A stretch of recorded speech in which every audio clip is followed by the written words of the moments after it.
In Troy today, faith leaders from around Michigan gathered to talk about a topic not normally heard of in service security. Houses of worship find themselves on alert after witnessing violent events in the U.S., and they want to be ready should something similar happen here. Shantae Passmore takes us inside the conversations being had about keeping worshipers safe. When you think of houses of worship, seldom do you think about security. The doorstop, where they can't open it up. Yet, the Security Leaders Coalition think about it frequently. As a public gathering place, churches have an obligation to keep the people safe. At moments considered sacred, violence has entered these safe spaces, whether during small gatherings like in Charleston, South Carolina, or mega churches like in Houston, Texas.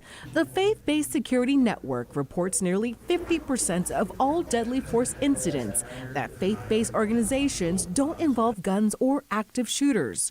Over 75% of deadly force incidents happen outside of ministry.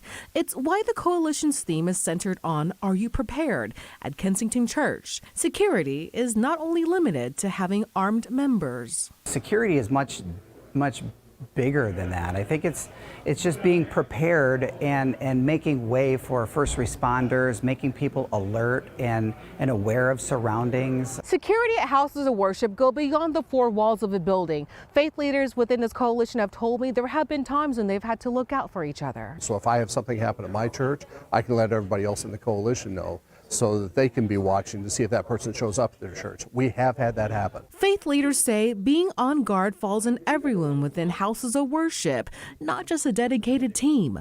The hope, people are prepared and nothing happens, than to not be prepared. In Troy, Shantae Passmore, Local 4.